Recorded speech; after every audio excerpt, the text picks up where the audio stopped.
to the home of Unitarian Universalism in Bismarck, Mandan. In our Unitarian Universalist community, we celebrate a wide diversity of beliefs, and we are guided by 7 principles which can be found on our website.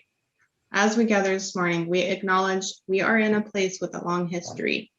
We are in a place to which Nueta, Hidatsa, Sanish, Dakota, Lakota, Tasitas, Metis, Anish, and Isnabe peoples all claim belonging, connection, and deep knowledge. In recognizing all our relatives here, human and more than human, may we honor who and where we are today and find our way to be in right relationship here. This congregation is a place where we gather to nurture one another, to be supported on our life journey, and to put our beliefs into action through work in our communities in the wider world. My name is Claire Lostuder. I serve on the Community Council, and I'm also the facilitator for today's service. We would like to extend a very warm welcome to any visitors here today. We are so glad you are here. Please join us after the service for our virtual coffee hour. We would be happy to answer any of your questions about this congregation or Unitarian Universalism. It's so good to be together this morning. Welcome. Please join us in a spirit of meditation, reflection, or prayer as we deepen into our service and share our opening words for this morning by the Reverend Margaret Weiss, who serves in Ithaca. A recipe for resilience. This recipe has been tweaked over time, so adjust as necessary. Sometimes it yields more servings than anticipated. Sometimes it needs a bit more of this ingredient or that. It comes from generations who have gone before me, and I've added my own flavor along the way.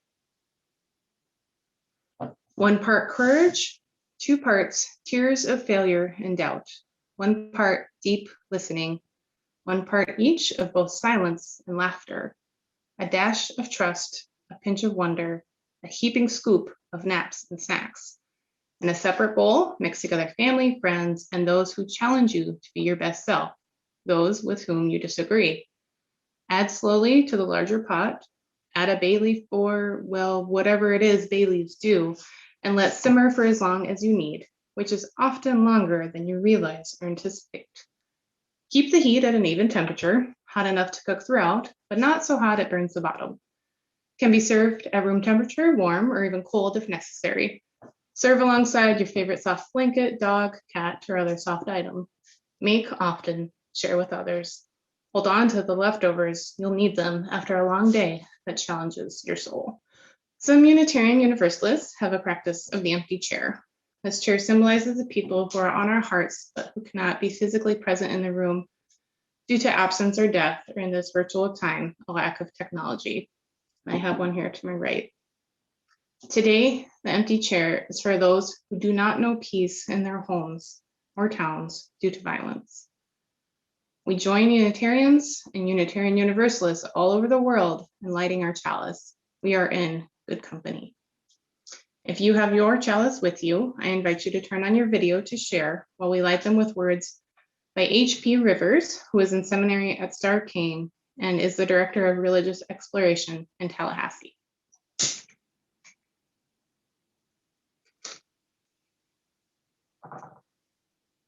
Gentleness in our judgment of ourselves and others is an investment in grace, which we can then share with our fellow travelers.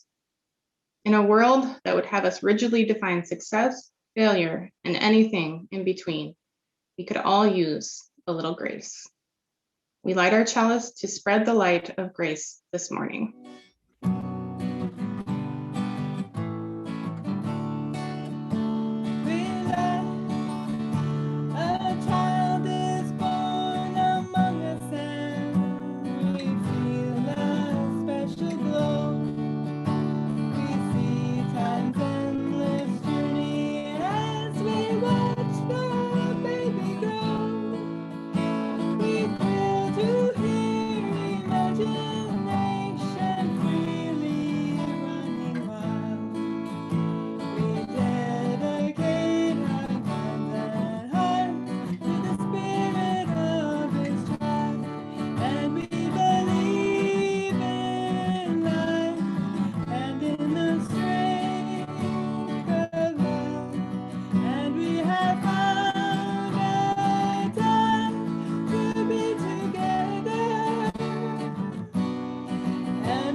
Some years ago, I was tasked with writing a particular sermon, and nothing was coming to mind, but I told myself I still had time, so I went to the movies. The next morning, I woke up from a dream, and in the dream, I was supposed to be preaching at my home congregation, but I had no sermon prepared, and it was just about time for church to begin. I had a scrap of paper, and I was trying to write an outline, and then I realized I hadn't thought about wearing the right clothes either. I had jeans, a t-shirt, and sneakers on. So I went to the church lost and found to see what I could find, and there were 6 brown Tom McCann dress shoes, all my size, none of them matching. So I found the 2 that looked most alike and put those on, and they were both for the left foot. So I told myself, walk normally, don't trip, and maybe nobody will notice. And then I found a lavender print Henley shirt, and since it was better than a t-shirt, I crossed my fingers, it was the right size, and I changed clothes in the office. I walked into the sanctuary, and people were passing the peace in a kinesthetic way. Well, there goes that component of the sermon, I thought. Now, bear in mind that I was born and raised a UU, so I'm not even sure what passing the peace is, but I guess I know it when I see it. I was quickly jotting down a quote I knew from memory and still trying to come up with a sermon topic when I woke up. So I've never needed a dream dictionary because my subconscious is not very subtle. So the Buddhist teacher, Pema Chodron, says, there's a lot of emphasis on succeeding. And whether we buy the hype or not, we all want to succeed, especially if you consider success to mean it works out the way I want it to. You know, it feels good in the gut and in the heart because it worked out. So failing, by that definition, is that it didn't work out the way you wanted it to. Everyone here has had things that didn't work out the way you wanted them to, perhaps on a daily basis, yes? There are the small things that don't work out, and there are the huge, life-changing things that don't work out the way we wanted or even needed. And this is part of being human. We all have a script in our heads about the way we want things to happen, and we know life seldom stays on script. Failure haunts us all to some extent. So a minister I know said that failing is popular right now. People are being vulnerable and honest in sharing their stories. But she added, nobody talks about how truly heinous it can feel. And this is so true. If you search the internet for failure, almost everything falls into 2 categories. There are sites about overcoming failure and stories about benefiting from failure. There's even a whole website dedicated to writers who had their manuscripts rejected a bazillion times before hitting it big. And we love these stories because they give us hope. We interpret failure in this case to mean that people are just misinterpreting us, and it's only a matter of time before they acknowledge our true genius. Other internet stories were about how failings were just stepping stones to success. And while that may be true in many instances, failure still doesn't feel good. When I first divorced, I enrolled in a sign language interpreting program in another city. Of the 32 people who enrolled with me, 9 graduated. The unrealistic expectation was that you could become fluent in another language while learning about interpreting and deaf culture in just 4 semesters and be ready to interpret. To keep going, you needed a grade of B or better in your sign language classes. In my 3rd semester, 3/4 of the way through the program, I earned 2 C's. To succeed, I would have had to repeat the semester. But financially, I couldn't manage it. I had moved my children from their home, completely uprooted our lives, and gambled everything. And I had failed. It was absolutely devastating. I spent some days on the floor and about 3 years trying to rebuild any sort of confidence. And all of that really over the difference of a letter grade. When you read the stories of famous people, their early failures get a few sentences, but that does not do justice to how painful those failures might have been. Some of our failures shake our sense of worth to the core. What we see as setbacks for other people often feel like confirmation of our complete lack of worth for ourselves. Pema Chodron describes how when we fail, we often start blaming others or harshly criticizing ourselves. She says, well, first of all, underneath the whole thing always, whether we're blaming others or blaming ourselves, is this dreadful feeling of, I'm not okay. She describes this feeling as being very raw. So no, we don't always overcome our failures. We do not always come away with some profound learning. But maybe we can shift how we feel about failing. Chodron likens failing to getting knocked down by a wave in the ocean and ending up with sand in your nose and your mouth and a decision to make. Do you lie there and drown, or do you get up again? If you get up, as most of us do, we often get knocked down again and again. But what changes is the size of the wave as you change your perspective. Eventually, maybe they don't knock you down anymore. Chodron recommends looking inward and figuring out what you're really feeling. She says, if there's a lot of, I'm bad, I'm terrible, somehow just notice that and maybe soften up a bit. Instead say, what am I feeling here? Maybe what is happening here is not that I'm a failure. I'm just hurting. I am just hurting. Chodron encourages us to pay attention to the story we are telling ourselves and see if we can't shift it a little. This feels really bad right now, but it doesn't mean I have no worth. The thing to remember is that no one experience defines who we are.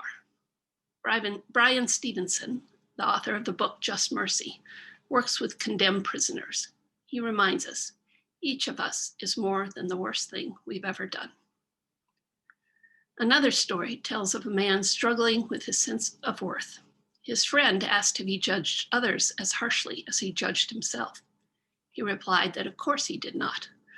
The friend acknowledged that that was true and added that it would be cruel and unethical to judge others that harshly. The man readily agreed. Then the friend asked why it was okay to be cruel and unethical towards himself. In Unitarian Universalism, we say that every person has an inherent worth and dignity. We gather together around a covenant, which requires that we forgive one another when we relate badly or make mistakes, and requires us to begin again. I think this necessitates a covenant with ourselves as well. We will make mistakes, we will fail, and we need to forgive and begin again. The beauty of being in covenant with others is this covenant means we don't have to do this alone. When we fail, we can turn to one another for support and hope that others can believe in us until we are capable of believing in ourselves again. Because of these covenantal relationships, we can create a culture in our congregation where failing is okay and even expected. In seminary, I encountered a learning environment that suited me well. I feel some resentment my whole schooling experience couldn't have followed this model.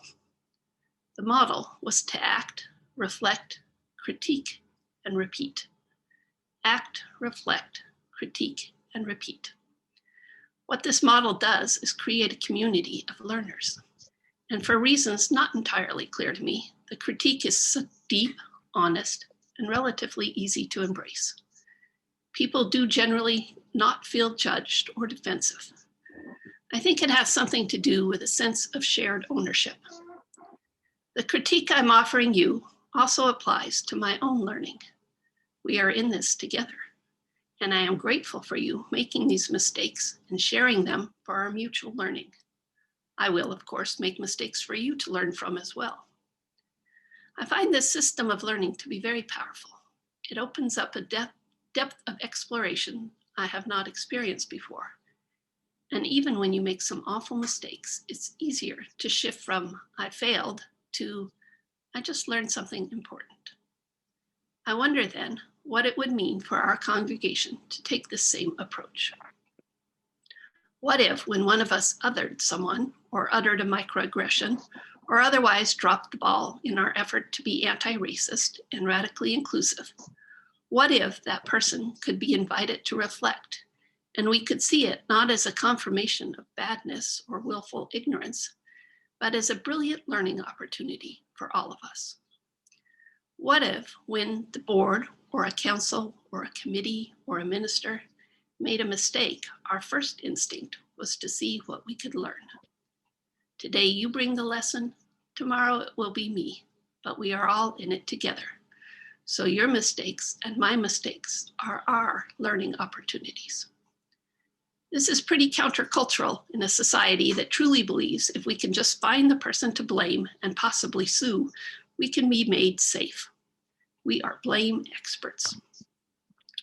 As a congregation, growing and deepening spiritually, what would it look like if we considered ourselves to be a community of learners? Zen Buddhists have a concept called beginner's mind. It is defined as having an attitude of openness, eagerness, and a lack of preconceptions when studying a subject, even when studying at an advanced level, just as a beginner in that subject would. I wonder what it would look like to adopt a beginner's mind collectively in a faith community. What would failure look like then? I suspect it would look more like something we could critique and learn from without having to declare ourselves worthless or bad or a failure. As we move into new forms of organization in our community, we are reinventing much of the ministry of our congregation. This exploration provides a lot of opportunity to take risks, to critique, and to evolve. We can do this with a beginner's mind. As we deepen our spiritual practices and wrestle with what it really means to live a religious life, we do this work in relationship.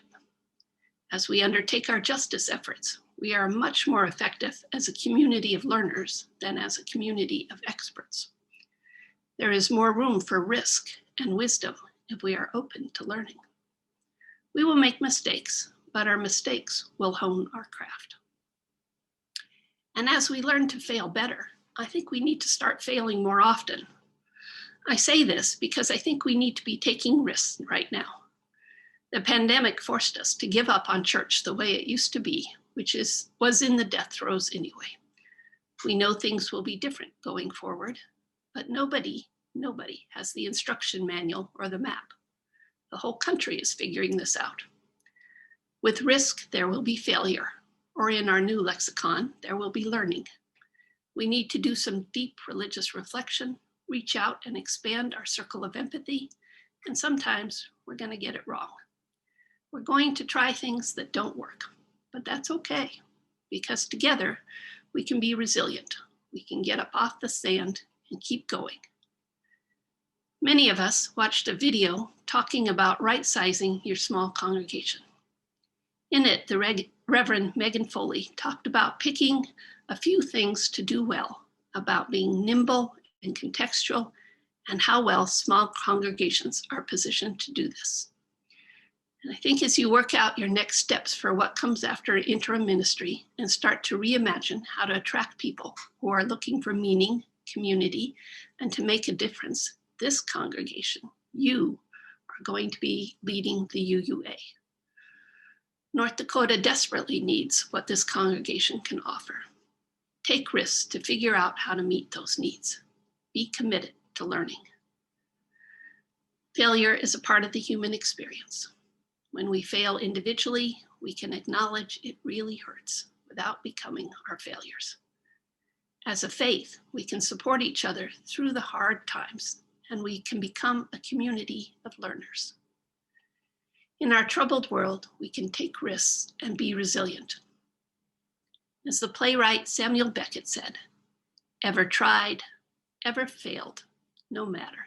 Try again, fail better. I think that might be your theme for the coming year. Fail better.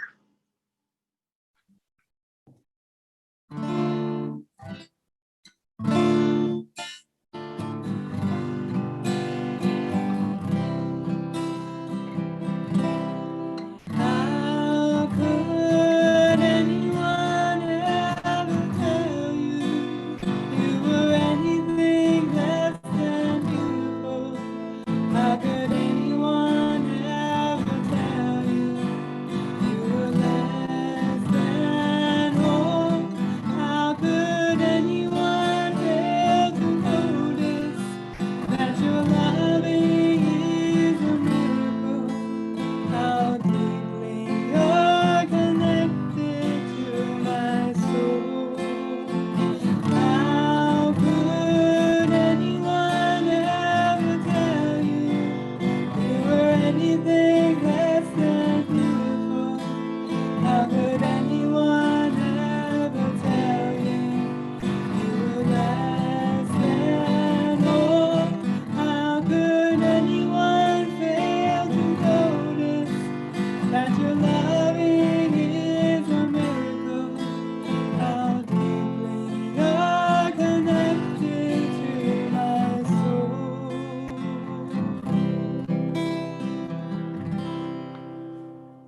will extinguish our chalices with words from the actress Mary Pickford, and then enjoy a beautiful piece of music that Alicia wrote, and then sit with as we sit with all we have heard and felt today. And then we'll break out into virtual coffee hour groups. Today is a new day. You will get out of it just what you put into it. If you have made mistakes, even serious mistakes, there is always another chance for you. And supposing you have tried and failed again and again, you may have a fresh start at any moment you choose.